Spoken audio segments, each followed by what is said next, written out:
Hey, howdy everybody, how's it going? Welcome back to my channel. This is the second video that I'm releasing on Easter.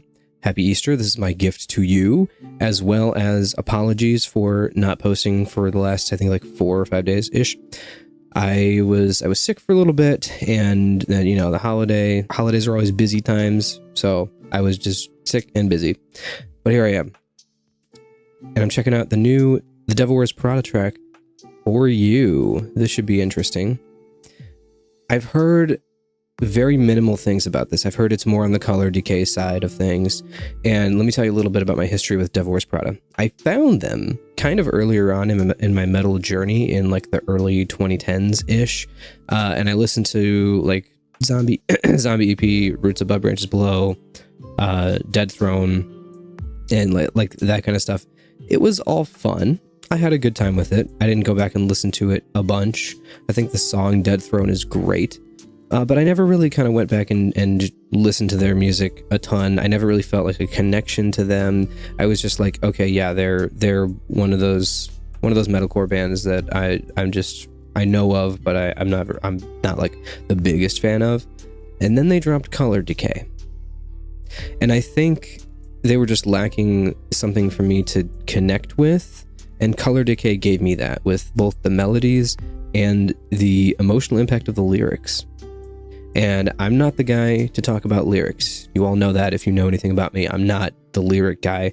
I don't care about lyrics. If lyrics are bad, I might cringe a little bit, or I might be like, I'm not going to listen to this again. The lyrics are cringe.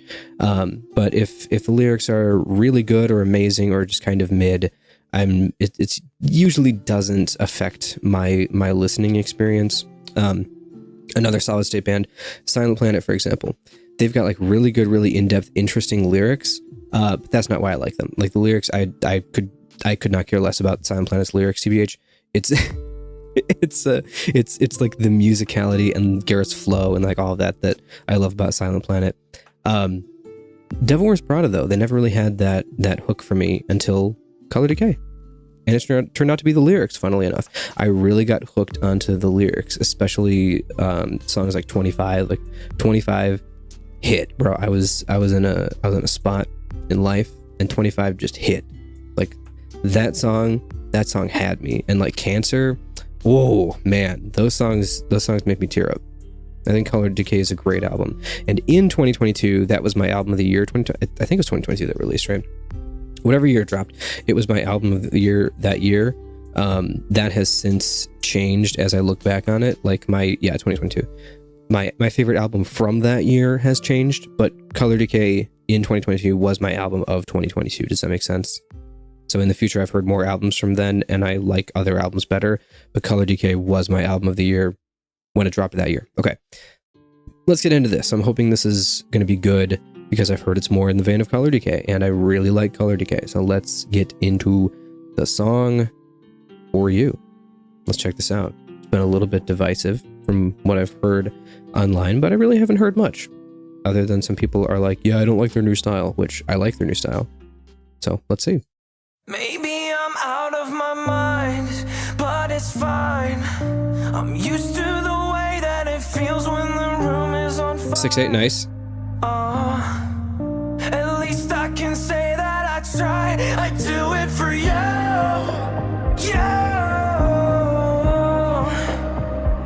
I'm getting kind of Dayseeker vibes from this music video. Very colorful, but depressed. If you tell me you need me, there's no place that I wouldn't go. Peak.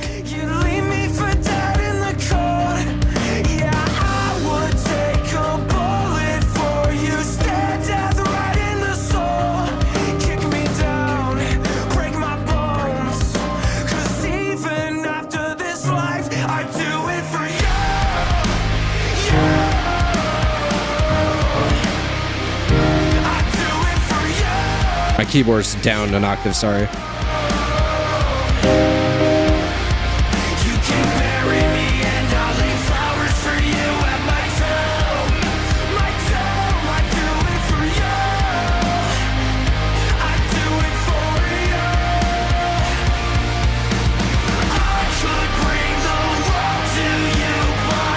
What is it worth when everything I give to you just dies in the dirt? Like a shadow. Like Oh. a ghost. Everything I give to you just dies in the dirt. Nice. Dies in the dirt. I do it for you. You. I do it for you. You. Catchy. I like it. You can bury me and I'll leave flowers for you at my tomb. My tomb. I do it for you. You.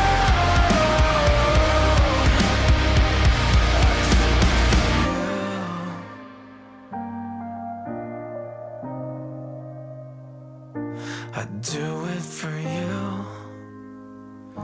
I do it for you. Had to throw in the minor 4 there. Everyone has to throw in the minor 4. There's nothing quite like throwing in that minor 4. Huh? Everyone loves that. That's like the chord that everyone like freaks out over. Like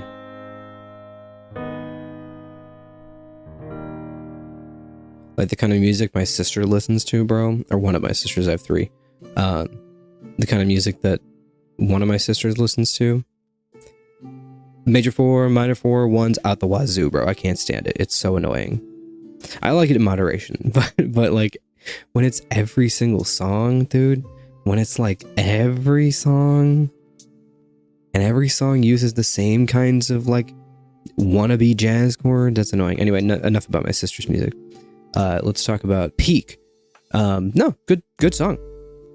Good song. I really liked the melody. I liked the 6/8 kind of 6/8-ness of it. It was simple, but it was effective, and I think that's what I like most about Color Decay.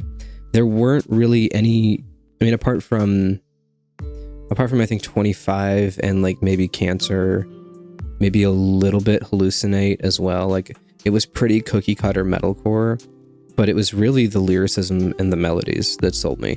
And this, I'm hearing the same thing in the melodies. I'll have to listen to the lyrics and kind of dive into that a little bit more, because I already have a history of liking their lyrics. So I want to listen to some of this and see what this is about. Probably, you know, someone dying or some sort of, I mean, they're doing a whole music video around a grave. So probably something to do with that. Also just this scene, like the pink background and the green, like it kind of reminds me of like Wes Anderson's color scheme, like what he uses in his movies. He uses like a very sort of weirdly washed out but vibrant pastel strange color scheme, and I'm a big Wes Anderson fan, even though I've only seen one of his movies and and trailers from other ones.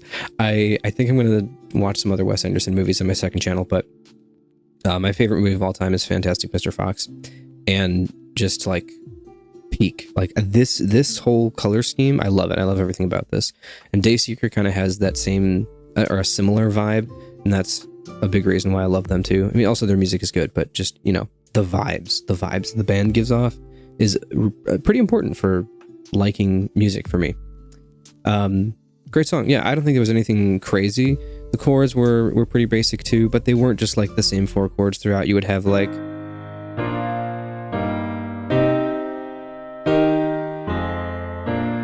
I don't know, something, but it wasn't just the same throughout. There was some variation in there that was interesting. It was pretty simplistic overall musically, but it hits that spot that I really like from Devil Wears Prada, and I can't quite explain it. And I know a lot of people are gonna say this is mid, and I can totally see why, but I really enjoyed this. I'm gonna give this let's see, I'll give it a 7.5 out of 10. Solid track. Looking forward to a new album. I don't know if they have, oh, there's Bogdan's reaction. I don't know if they've, no, they haven't, and Burb. Don't think they've announced an album or anything, but I'm looking forward to it because I am a big fan of this newer style for them, and I think it's great. Cool. All right, well, hope y'all have a happy Easter, and I'll see you later in the next video. Thanks for watching. See you later. Check out my socials. Bye. Yeah, see ya.